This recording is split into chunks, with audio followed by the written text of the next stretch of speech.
Hello and welcome to this presentation on empowering science education with artificial intelligence. Now, the first thing I'm going to ask you is I'm going to ask you a question to think about. And that question is, what makes you most excited about using artificial intelligence in education? My assumption is that if you came to see this presentation, that you are trying to decide how you can use artificial intelligence in your educational positions. So take a second to think about that. And we're going to go through a whole bunch of stuff today. And then at the end of this presentation, you're welcome to ask questions and see if there's anything that hasn't been covered that you are very excited about.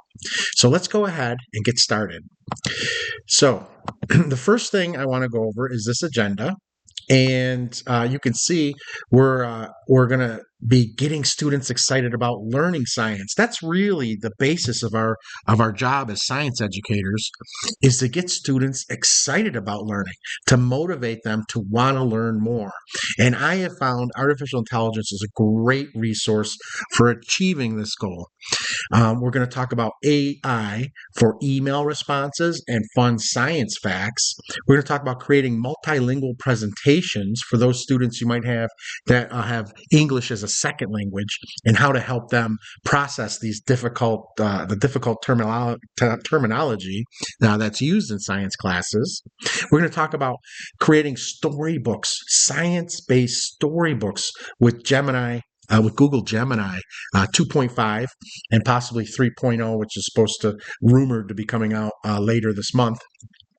Creating detailed instructions for students using artificial intelligence. Creating Kahoot games for texting engagement. You can do it for classroom activities, or you can text it to the students, or you can also use it as homework for students. Whatever your school platforms allow you to communicate with students.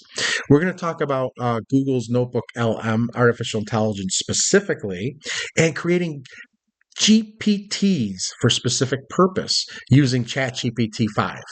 And then we have our time for questions and answers and discussion. So let's go ahead and look at our first slide. All right, so creating an environment of engaging lessons. Now, this is Steve Jobs here, and this was a speech or a podium talk that he was giving back in 1983 that really resonates with me. Specifically, everything he says resonates with me and what I have been trying to do for the last 30 years as an educator. So let's go ahead and take a second to listen to this. When I was going to school, I had a few great teachers and a lot of mediocre teachers. And the thing that probably kept me out of jail was books, because I could go read what Aristotle wrote or what Plato wrote. And I didn't have to have an intermediary in the way. And a book was a phenomenal thing. It got right from the source to the destination without anything in the middle. The problem was, you can't ask Aristotle a question. And I think as we look towards the next 50 to 100 years, if we really can come up with these machines that can capture an underlying spirit or an underlying set of principles or an underlying way of looking at the world, then when the next Aristotle comes around, maybe if he carries around one of these machines with him his whole life, his or her whole life, and types in all this stuff, then maybe someday after the person's dead and gone, we can ask this machine, hey, what would Aristotle have said? What about this? And maybe we won't get the right answer, but maybe we will. And that's really exciting to me. And that's one of the reasons I'm doing what I'm doing. So what do you want to talk about? All right. So this is 1983. And, 1983, I graduated high school in 1987, just to put some perspective in there. And I saw Star Wars in like 1978 at the movie theaters, and it blew me away. And I used to, when I was a young boy, we used to get pizza, hand-tossed pizza at the weekend. And there was a pizzeria called Proietti's Pizza in Rochester, New York, and Irondequoit, actually. And we used to go there, and the guy was tossing the pizza, and they had this what was known as a widescreen projector TV that had the three light bulbs and three primary colors, and it would be projected on a screen at a distance. So if you put your hands in front of it, you could see the color differentiation on the screen. And they always had Star Trek on when we were going to get pizza. We were always watching Star Trek. We'd sit there and get our pizza. We'd watch the guy hand toss, and I was always excited about science fiction, and I had a fond love of Star Trek and Star Wars. And these ideas, like the movie 2001 of artificial intelligence, HAL, artificial intelligence, and back in the 80s, war games, all these things, I was just amazed by this. But I always just thought of it as science fiction. I never thought that I would live long enough to actually see computer programs that could be as effective as they are now, which are even more effective than what was shown to us back in those days. And I want to share that something exciting. When I worked at Pearson Publishing Company, they had been working on a textbook assistant for AI. So you buy a textbook, a biology textbook as a college textbook, and you could have a pick of scientists to explain it. So it was the AI explaining it, but it would be like in the voice of Charles Darwin. And he would talk to you as if it was Charles Darwin. And when I see a video like this, what Steve Jobs is saying, I'm like, this is where we are right now, right here today. This exists. And this artificial intelligence is progressing so fast that you can actually build artificial intelligence with personas like I have, and I'll show you in this, like Richard Feynman.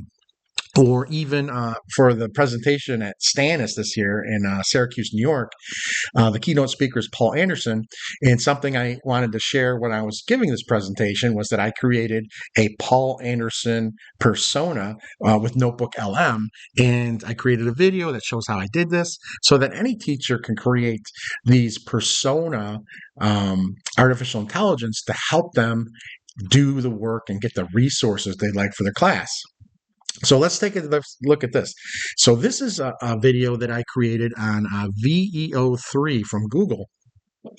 And this, I asked them to make a George Washington Carver and to read one of his quotes here. So let's take a look at this. Some people see a peanut. I see fuel, plastics, cosmetics, paper, ink, and dinner. Vision matters. So these VEO3 videos primarily make 10-second video clips, and you could make all different types, and we're going to learn more about that. But what I'm saying is, how exciting is this to create lessons and video lessons of scientific principles being explained by persona replication videos of the actual scientists, what they looked like in cinematic, realistic environments. So this is really progressing quickly with these videos. And with there's Sora 2 on your phone that's creating these crazy videos, and VEO3 with Google. It's really revolutionizing how you can create engaging videos using artificial intelligence. So that goes without saying. So whose worldview would you preserve in a machine, and why? So this is the video I'm talking about. This is on YouTube. So I'm going to break out of this presentation for a second, and I'm going to pull up my YouTube page. And I'll make a clip right here. This is really old. This was 9 months ago, and I know 9 months ago doesn't sound like that old, but in AI years, this is ancient. This is just a clip that I created of me. It's not me. It's from it's a clone of me, my clone voice, clone video, all the rest of it. It looks real, but it doesn't sound exactly correct. Welcome to AI Science Guy. Step into a world where creativity meets innovation and artificial intelligence transforms how we learn, create, and explore. All right, so you can see just from me sharing what that George Washington Carver video and what this video from 9 months ago, what the difference what the difference is in how they looked. Like this looks very generated. This doesn't look like, it looks artificial. The hand movement, the eye contact, it looks like it's pretending to be real. Whereas the video that I just showed you with George Washington Carver from VEO3 is very natural looking, even if it doesn't look exactly like George Washington Carver. So let's take a look here. And we'll click on my videos and we can go over all these. You can watch any of these videos. They're all free. They all have different topics, different things of discussing. So this is what I was talking about. This is in the PowerPoint slide. So let's take a look at this. So here's an idea. What if I took all this information about Paul Anderson and his keynote address and created a NotebookLM that could teach teachers how to do what Paul Anderson does, all right? How strategic teaching can amplify student sense making, all this stuff, all these fancy words. So let's go ahead and I'll show you how to do this. So now that's just a little taste of what you'll learn if you watch this video. The NGSS 3-dimensional lesson planning notebook LM. And you'll learn, you upload all of these documents in there. You see all the documents, how I got them, how I use ChatGPT and NotebookLM to get this persona of Paul Anderson created. And then they also create these awesome instructional videos, okay? So you can create these videos, awesome graphics, really good design, and you could use that to learn how to create lessons. And I also show you how to specifically come in here and create designing 3-dimensional lessons, how to do that. So all of this stuff is in here, and you could create your own persona. You can create yourself an assistant who will help you develop engaging activities to do with your students that are aligned with the New York State standards. You could use your own state standards. You could see I put in all the New York State standards here that they had uplined at the Department of Education. And also you can use this for any state. You can get your own standards. You can get the same resources on the internet, and you can put those in there to create your own personal assistants to create really great active learning lessons for the students that are aligned to the next generation science standards and contain all 3 dimensions. You can create the assessments, all that stuff. So let's go on and let's get to our next slide. All right, so the next slide, we have what I love. You want to create engaging lessons. What about fun science facts? Where's the fun? I used to always have something on the chalkboard when students would show up, not just what we were going to do that day, what the learning objectives were, but I'd have a quote of the day, or I'd have a fun science fact, or I have a fun science joke. And look at how great this is. I still use this. This is ChatGPT. I ask it to write these things. I put in the date, and it tells me, it gives me things to write. So this one was for Halloween. It says, "Good morning, students. Happy spooky science Halloween. Today's frightful fun fact comes from the world of chemistry and biology. Did you know that zombies could exist, at least in nature? There's a parasitic fungus called Cordyceps unilateralis that infects ants, takes over their nervous system, and controls their behavior like tiny puppets. The fungus literally turns ants into zombies, forcing them to climb up to the perfect spot before bursting out of their bodies to spread more spores. Talk about creepy control. Remember, even in science, the scariest things can teach us the most. Stay curious, stay courageous, and maybe double check your lunch for mind-controlling fungi today." So this is fun, right? This is fun. And then I have a YouTube link that has, it was National Geographic. You put in here for these cordyceps, and National Geographic has a little clip from something like Scary Science or Dark Science, and it has a whole clip about the ants and shows it. This is all real science. And then I also, if you ever saw The Last of Us, I had the clip for the beginning of The Last of Us that talks about how even though these fungi don't are not adapted for hot body or warm-blooded animals like mammals. The fact that our global climate is changing temperature and becoming warmer, maybe these fungi could adapt. And then the whole series on HBO, The Last of Us, there was a video game also, is all on this premise of these spores, these cordyceps, taking over humans the same way they take over ants. But what about other things like once again, this is Ben Franklin telling a joke. I accidentally shocked myself again.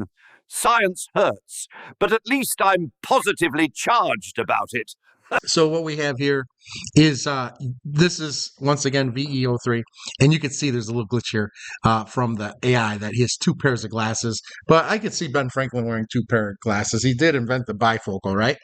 So this is something that looks real, looks like a real person, and it was just generated through text. I didn't have any images. I can use images, so I can get even better images from documentaries about Benjamin Franklin, maybe a clip off of PBS Nova's video, and then use that clip as a way to create the imagery for this scene. But you can create jokes. There's rap videos that we created with with Sir Isaac Newton rapping about his second law of motion, force equals ma. And there's all kinds of cool ways you can use Google's VEO3 to create short little 10-second video clips that you could show the students before you do class. Another thing I used to do is every time I gave a test, the very first page, the title page of the test, so I hand out all the tests, nobody sees what's inside the test so they don't get started right away and start cheating off other people. I always have Far Side comics. I'd copy it off a Far Side comic, and you write your name, and then they could look at the comic and read that and have a joke. You could have ChatGPT creating comic book characters and comic jokes and all types of things, diagrams in cartoon style that you could use to make science more fun, right? That's the whole purpose of science. Science is fun. Physics is fun. Everything about science is fun. Why does it have to be boring when you teach it? And then this is another email. So this isn't, I didn't create this, but this is a way you can use themes if you have to send emails for parent-teacher conferences or something like this. This was just an encouraging, motivational email that counselors sent to students. And it's Bigfoot themed, all right? So the image was created by AI, and all of this words were all created by AI. And this is, once again, you could use emails to parents to encourage them to have their students study for a test, all types of things. You could have all different types of themes depending on what type of year it is, or if a student is a football player or a soccer player or a volleyball player, you can have all types of themes. And ChatGPT or Google Gemini will create these for you. And they're nice. They really are nice. The power of communication. Okay, so this is what I'm getting at, this Hey Gen. I could create these videos. So this is something, and I have on my YouTube page, once again, I show how I create these cartoon animations, but this one's in English. Welcome, explorers of motion. I'm your guide for this journey into the forces that make our world move, from falling apples to soaring rockets. So this is great. So I used artificial intelligence to create this animation, and then I'm good. I was always good at making videos, and I was with the school. I was the moderator of always doing the classroom or the school morning TV shows at different schools. So I used all this fancy equipment, and I really enjoy making videos for a long time. This one's in English. So this was an animation that I created using different AI systems to get the animation to work, and then using video editing software to put it all together. But I can just take this video, any video that's under 30 minutes long, and I could send it up to this website called HeyGen, and I could translate it into like over 150 languages. So this is my video in English, and this is it in Español. Bienvenidos, exploradores del movimiento. Seré su guía en este viaje hacia las fuerzas que hacen que nuestro mundo se mueva, desde manzanas que caen hasta cohetes que surcan el cielo. Sir Isaac Newton. All right, so Isaac Newton. So there you go. So think about that as we go on to how we did this. So this is how we create multilingual lectures. I use a website called HeyGen, and it's like a $20 subscription.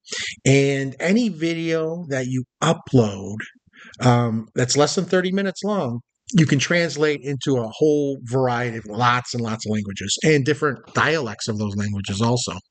So let's go ahead and let's take a look at the website HeyGen and how I did this. All right, so here we are on HeyGen, and you can see this is the home page. You can see I had just gone over how I did these.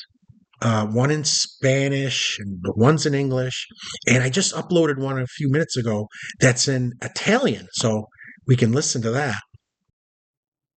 Benvenuti esploratori del movimento. Sarò la vostra guida in questo viaggio tra le forze che fanno muovere il nostro mondo, dalle mele che cadono ai razzi che volano.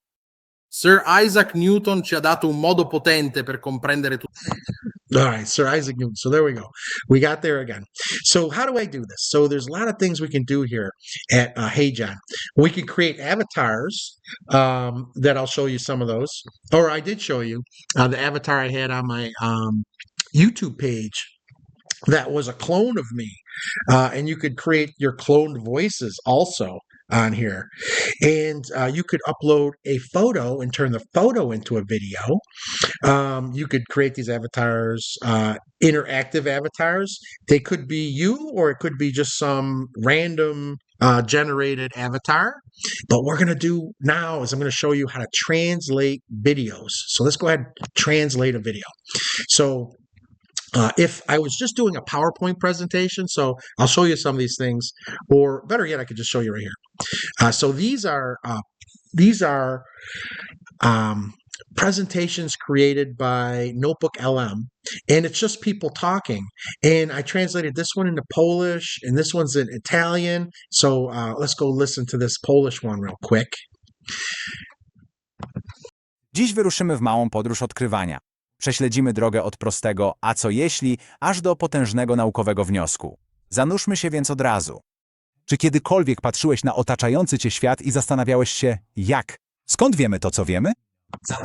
So you could see, you could think. I used to teach a class on the south side of Chicago, where I had a translator, that was with me. And I had students on the south side of Chicago, down by Midway Airport, at a school called Argo Community High School, District 215. And I had class students that were Polish immigrant students who knew very little to no English, and they spoke primarily Polish. And I also had a class of Spanish-speaking students who knew little to no English also. And I had translators, so I would teach science, and I'd have a person translate to it. Now, I also taught in the Rochester City School District, and they would put students who knew little English, and they knew they didn't speak English at all, and they would say, "Well, the classes where we have Spanish-speaking teachers are all full, so we'll just put this student in your class because you know just a very little bit of Spanish, so you could say hello and be cordial with the student, and just have them sit next to another student that's fluent in Spanish, and have that student translate." I was like, "That's horrible," but I can't imagine how exciting it would have been if I had the capability to create my lessons in Spanish and English and Polish for these students, instead of having another person translate it, or instead of having a student, being stuck in a city school like the Rochester City School District, where they really don't care. They just pack kids in there. They really don't care about nothing but the money the kids give from the federal government. And to have those kids actually be able to learn the material in their native language would be awesome. So this is really great. So let's go ahead and let's show you how easy it is. So you hit translate video, and so This is lip syncing. So if you don't have a person or an animated cartoon character talking, you could use just the audio dubbing. It's just that it's faster, okay? And you use lip sync if you need to have an avatar, either a cartoon character like the Pixar character I have, or a real person like a real me. And I'll show you some videos that have that. So go ahead, click on this, and we find a local file. All right, so I'm going to browse my local files, and here's my Newton's Law presentation that we just saw, and I'm going to upload that, and it's going to take a second. You could also use YouTube videos. It was just down here. So if you go back and pause this video and go back, you can see that. So this is under a half hour, so I don't have to trim the video to 30 minutes. You could break a video, like I have Camtasia Studio, so I can break an hour-long video into 2 segments and then put them back together using Camtasia Studio. So let's look. We're going to do quick translate, or we can use advanced translate, okay? So we have all this stuff for advanced options, and we'll just do quick translate because that's fine. That's usually what I use. It's as things go on. So here's languages. So I taught on the south side of Chicago. We also had a lot of Palestinian students. All right, we had a large population of different Arabic students that we had, and we have Croatia, Czech, Danish, Dutch, English, Filipino, Finnish, French, German, Greek, Hindi, Indonesia, Italian, Japanese, Korean, Malay, Polish, Portuguese, Romanian, Russian, Slavic, Spanish, Sweden, Turkish, Ukrainian. So we have all these. And then you have accents in there. Like if you pick Spanish, you can say, oh, is this a accent like it's a Mexican accent or a Puerto Rican accent or Spain proper accent? So you have all these things in there. So I'm going to pick, for this one, I'm going to pick Polish because I already did an Italian one. You just saw that. And I already did Spanish. And I think about those kids I taught in the Polish classes. So I think that's good. So here we go. So we have a new video coming in here. And there it is, and it's going to be in Polish. So this was the Italian one, and like I said, I have these in Polish. I have this one's in Polish. Let's take a look at down here. Oh, so look at, here's Polish. So let's take a look at, this is a video, me making my famous buffalo chicken wing pizza that I have on YouTube. So here we go. Let's watch this. Bezglutenowe ciasto na pizzę, więc muszę z nim popracować. Właśnie wyjęłam z lodówki, więc jest jeszcze trochę zimne. Piekarnik nagrzewa się do 550 stopni. Wszystko, co muszę zrobić, to mam mój sos buffalo wing, który robię od podstaw. Możesz po prostu użyć swojego ulubionego sosu buffalo wing, cokolwiek to jest. So this was translated into Polish. Now, Buffalo has a very large Polish population, and so does Cleveland, and so does Chicago. So possibly I want to make videos whenever I make my buffalo wing sauce, my buffalo chicken wings, my buffalo chicken wing pizza, my buffalo chicken burritos, any of that stuff. Maybe I want my videos to be in Polish for all those people in Buffalo that love to celebrate Dingus Day. Okay, Cleveland too. Cleveland, I don't think they'd be happy about my buffalo chicken wing pizza. So we have that, and you could also see the same thing in Italian. Look at here's in Italian. È di nuovo stagione di Buffalo Bill e stasera prepareremo una pizza con ali di bufalo senza glutine. Ecco il mio impasto per pizza senza glutine, quindi dovrò lavorarci un po'. So you can look at the lips, and the lips are in sync, and sometimes there might be a little bit of a glitch, like you saw right there, as it tries to sync it. So these videos are actually kind of old. They're actually like 4 or 6 months old. So this HeyGen gets even better. So that was how you create a multilingual video. As long as it's under 30 minutes, any video under 30 minutes, you can translate to those languages that I showed you, and it takes like 5 minutes to do that. Let's see. I don't think this is done, because I don't even know if it's been 5 minutes. But let's go all the way back to the top and see what do we have here. stat just 2 minutes ago. All right, so it's 17%. So you wait for that to get done, and then when it's done, you can download it. So I'll show you. You download it, just click on it, and then it'll say up here, download. Goes to the download, and now I can put this up on YouTube. I can put up my Newton's Law presentation in Italiano for all my paisanos. Okay, so let's now go on to the next slide. All right, so here we are on the next slide. I want to show you. And this is another video that's on YouTube, creating science storybooks. All right, so this video is on YouTube, and you can get it here, and you can see it. So this one here is about relativity. So I just went to Google. Let's go ahead and do that. I'm going to do that. Let's go ahead and do that. Escape.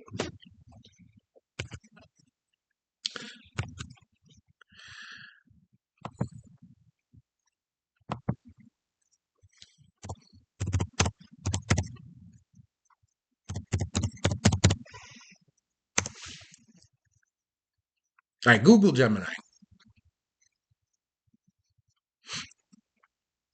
We let it for all this to load. We come over here. We're on Google Gemini, and I'm going to show you how to create storybooks. So you click on this right here where it says storybook. Click on that, and you say, I would like a storybook about how Ben Franklin did experiments with electricity. And then you hit go. Right? And then it just takes a couple seconds. So while we're doing that, we'll go back to my YouTube page, and I can show you. All right, so here we go. What I have in the PowerPoint presentation. All these recent ones are all AI centered stuff. Oh, unleash your inner. Close that. So this is storybook. So you can go on YouTube and you can put unleash your inner storyteller with Gemini 2.5 storybook, and you can see the whole process. It's pretty simple, right? About how people are doing this, or you can have a hoot, right? And I go through it. All right, the cosmic trampoline. This is about Newton's theory of relativity. All right. And it talks about all this stuff. Let's see. All right, so the gravitational fields, all right, the bowling ball, and objects being attracted to it as it dips in there. All great stuff. So basically, you can watch the video and see the prompt I use.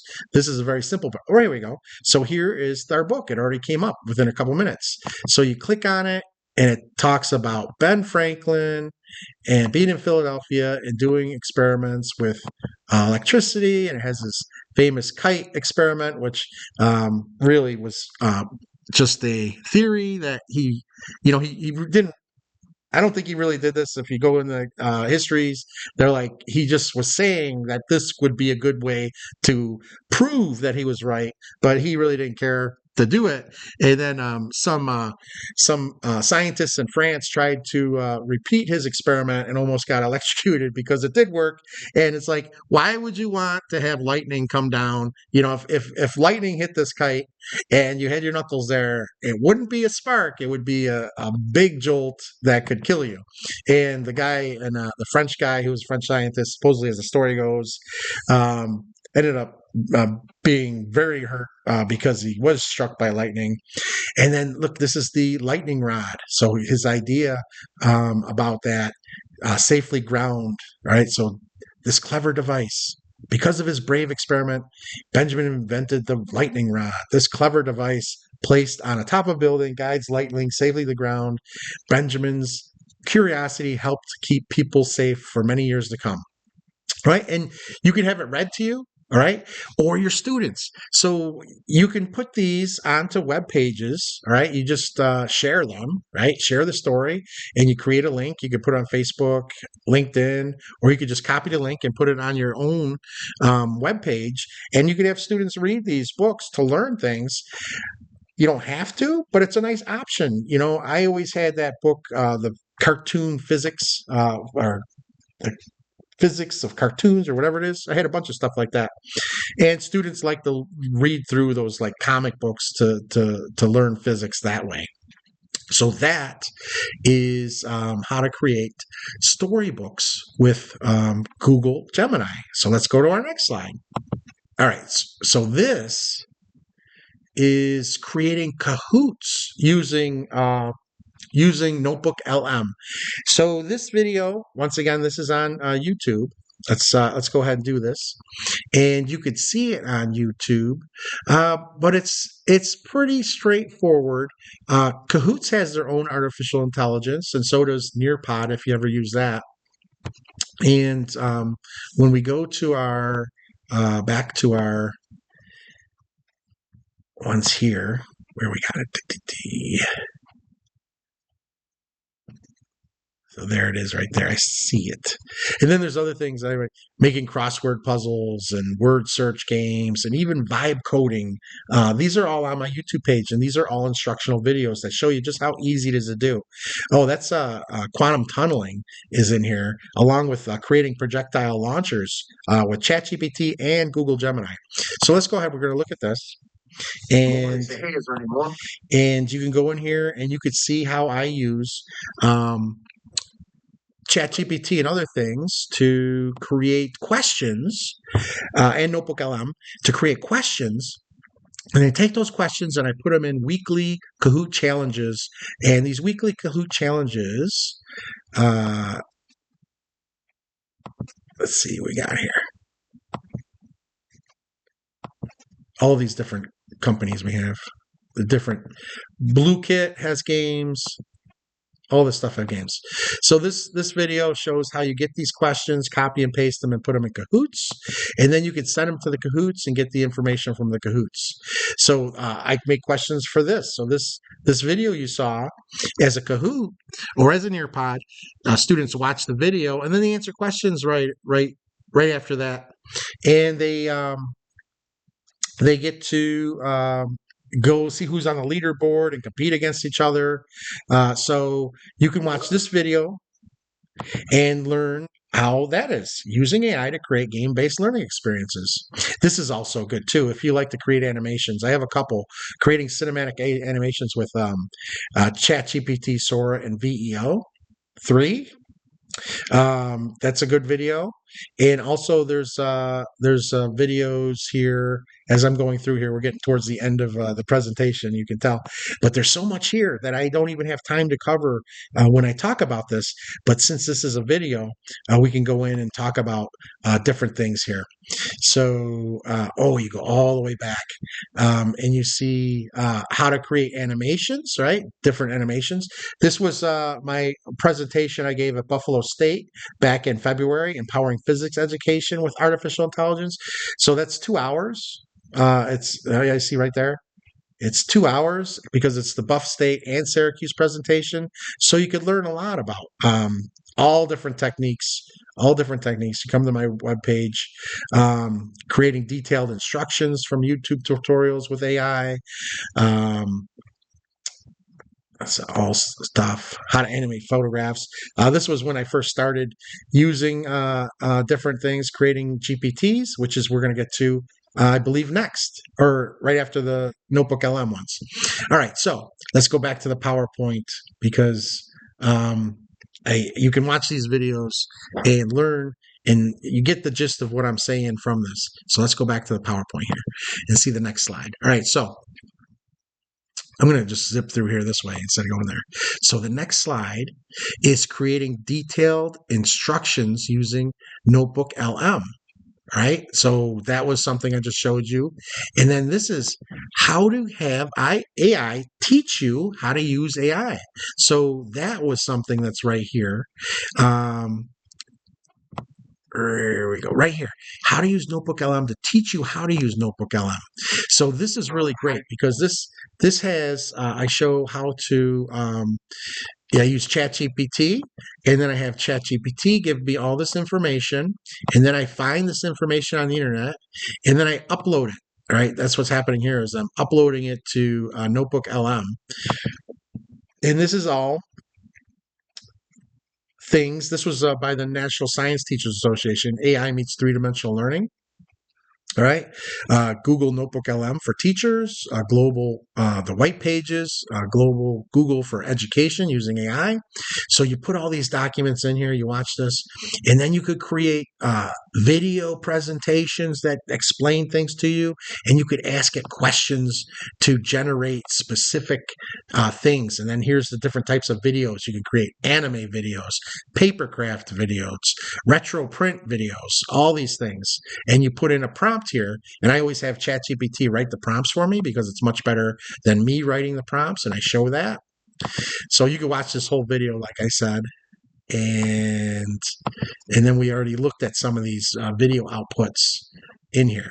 So this is, if you want to learn how to use NotebookLM, you could watch this video and find all these resources, or use your own method of doing it. And you put all these in your NotebookLM as a brain, all this information. And then all of these things run off all of the information that you place over here. And remember, NotebookLM is a closed system. If you watch the video, you'll see that it doesn't share your data and what you're putting in there with other AI.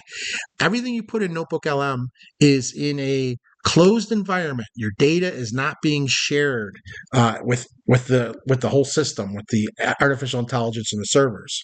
So you don't have to worry about this. People are like, oh, well, I don't want to put my PowerPoint from last year because then all the teachers will have it. No, it's all there just for you. Just for you. No one else can access it but you. Not even Google, supposedly. I know that's kind of, you think about that, like Facebook gets your information. Your iPhone is constantly taking your information and selling it. And you're like, oh, but Google, Google, they're just another company. But they say that it's all there, and it's a closed environment, and your information is not being shared, so we can believe them. So this is really great. If you really want to learn how to use artificial intelligence, this is the video to start with right here. Even though there's only one like there, I like it, and that's all that matters. All right, let's go here. What's next? All right. Oh, and the last part, obviously, is how to create GPTs for specific purposes. Right. So let's go back here, and let's take a look on the internet. And I'm going to go to ChatGPT, and I'm going to show you these GPTs I created. So here we are now in ChatGPT 5, and you can see over here we have GPTs, and this is you need the paid subscription for this. It's like $20 a month, so it's cheaper than Netflix pretty much. And I created these. I created the Physics Explainer GPT, which is the persona of Richard Feynman, explaining how to answer physics questions, and also the next generation science standards three-dimensional question creator, which you can use. All these are on the GPTs. We'll see that in a second. So the first thing is, I'll say, all right, so you go to the Physics Explainer. So you create it. All right, the Physics Explainer makes physics clear, lively, and fun, inspired by Richard Feynman's style with a Brooklyn storyteller's voice. It uses analogies, questions, and step-by-step guidance to turn complex ideas into real understandings. And we could say, okay, make me a 5-question checkpoint on momentum. I always mix up work, energy, and power. Help me feel the electric fields means. Design a kitchen table experiment to estimate G. Well, that sounds like fun. So you could write any questions in here. So let's do this. These are different things that pop up. And I like this, obviously. Well, we can look at it as a tutor. Let's do this one first. All right, so make me a 5-question checkpoint on momentum with answer sketches. All right, so Here we have concepts. A truck and bicycle are moving. Which moves? Why? Even though the V is the same. So these are questions to check conceptual understandings, calculations, impulse ideas, conservation of momentum, all of these things. Quick reflection. Can you think of real situation, sports, cash, billiards? Momentum is conserved. Please explain briefly what form that lost. So this would be study mode. So in study mode, this asked me a question and I would answer those questions for these quick reflections and it would help me with that. All right. And then you could create printable classroom worksheets with this. I'm going to say things like, I have difficulty understanding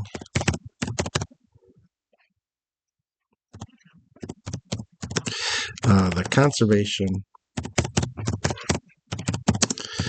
of linear momentum.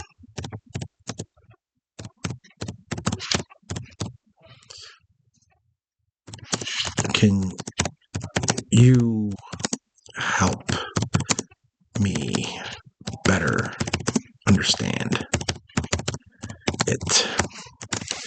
All right. Boop. All right. Go ahead. Bing. So you have questions about physics and we have questions. Imagine you're on roller skates. Your friend throws you a 2-kilogram ball that moves 5. When you catch it, what happens? Right, you roll backwards. So there's assumption here. So we're having these things. And in plain English, it's a closed system. All right. It's showing us all the equations. It's giving us these. It's giving us all this stuff. Examples with numbers. All right. Energy and momentum. What's the difference between momentum and kinetic energy? This is great. All right, and this is available. Anybody who has a subscription to ChatGPT 5 can use the physics explainer that I created because it's on the store. We'll get to that in a second. So you could see this. So let's do another thing. What about a simple experiment with toys that I can do to learn about momentum better? This guy, that kitchen tabletop one. So what if I want to do a little experiment? Get some ideas here. It's thinking, it's thinking, it's thinking.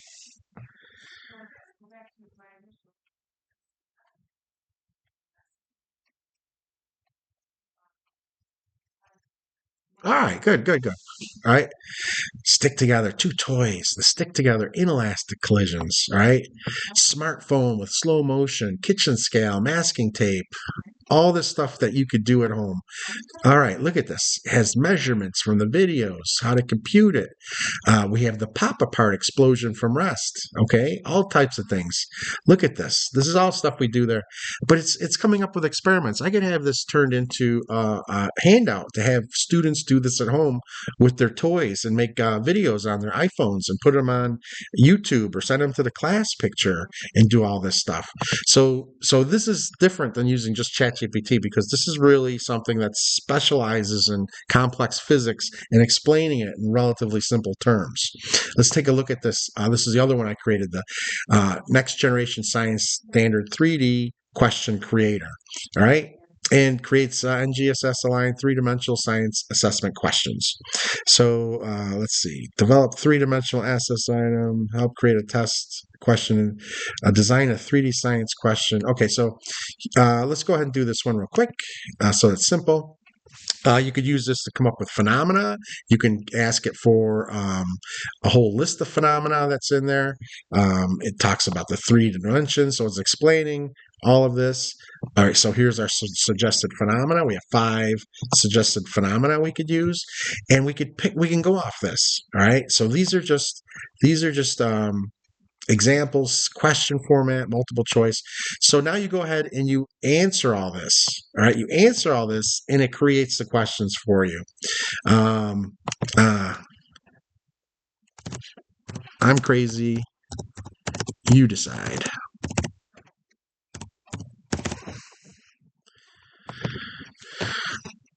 Let's see how that works. All right, so there's your science and engineering practices, your your cross-cutting concepts, DCIs, all these things. All right, so here's a question. Look right here, we got it all done. Our phenomena, stimulus. This is awesome. Here's the correct answers, rationales, all this stuff. So if you're creating a test for your course and you want it to be aligned to NGSS three-dimensional assessment questions, here you go. This is how you do it. You can do performance assessments. You can do anything with this. Once again, so let's go ahead and look for this. The physics explainer. So I go in here, explore my GPTs, and I type in, this is the GPT store. It's all free. But here's all this stuff that's available, and they have the top ones in here. But there's so many more because, like I said, there's the ones I made, and they're not showing here. So I could say the physics explainer. Now these just pop up because I created those, so it's like, oh, maybe you want those, and I use this one. I did use it. I don't care for it too much anymore. So I'll put the physics explainer. That's what you would type in here, and you see this is the top one, but it also gives you all of these other GPTs that were created by other people. The physics explained by the Feynman way, physics explainer in the style of OG Richard Feynman. So other people had the same concept that they have here, so you can use any of these. But if you pay $20 a month for ChatGPT and you go into the GPT search and you put in the physics explainer, you can use the one I created right here by Brendan P. Mahalo because it's free and it's available for everyone. So let's go to my GPTs, and I want to show you. So I'm going to go edit. So I'll show you how to do this. All right. So this is how you create a GPT. Everything on this side. Everything. You create an image, and you have the create or configure. You go through that. You put in the name. You put in the description. You could have. And there's a video that. Remember, there's a video that goes through this a lot more. All right, you decide what you want your conversation starters to be, and you could use ChatGPT to do that. You want to do your persona. All right, so let's see. Here's the persona. So what do I have here? It's like you are the physics explainer, a physics tutor in the spirit of Richard Feynman. You explain physics with a playful clarity using everyday analogies, Socratic questions, and Brooklyn storyteller's cadence. Direct, energetic, and a little cheeky. You balance humor with rigor, treating science with a puzzle, explore more. You have all these, the pedagogy, the content, the problem solving, interactive styles, output. So you fill this in. And once again, you can go on, like LinkedIn has courses on how to do this. I show you how to do it in my video. There's courses on LinkedIn that show you how to do this. You can go on YouTube and watch things on how to create GPTs. But the best way, once you figure out how to do it, the best way is to work with actually ChatGPT 5 and have ChatGPT write all this for you and refine it for you. Okay? So all of this stuff is in there. That's the brains. That's the instructions. Oh, that's the instructions. That's not the brains. So I'll say the brains is everything I put up here. So these are PDFs from Richard Feynman, 6 easy pieces, presentation, all these things are in here. Fun. These are all things that were put in there. I had things written by ChatGPT, descriptions of Richard Feynman and what it is. And what can we do? So you click on these if you wanted to do something. So I want to be able to search the web so we can get other information if we want to do like tabletop things. Canvas is a special way that you could work with documents. Image generator, so it can generate images. And also, this can create computer code for simulations if you wanted it to. All right? So that's how you create it. All of this on this side, this is the brains. This is how you create the GPT. And over here is just a window where you can test it out. So that's how you create a GPT. You give it specific information for the brains, and you give it specific directions up here, descriptions, titles, and next thing you know, you have a GPT that's creating things the way you want to create it. So that is that. And let's get back to the actual presentation now. Last slide, we got our resources. So here are some top 5 free AI learning resources that actually teach you something if you would like to learn more about using AI. And then, of course, you got pause it there to get this information. Here's my information. Of course, I post a lot of links on my YouTube page, like you see, and then I also post these things on my LinkedIn page, and I share on LinkedIn. So thank you again for watching this, and hopefully you learned something, and I hope you have a great day.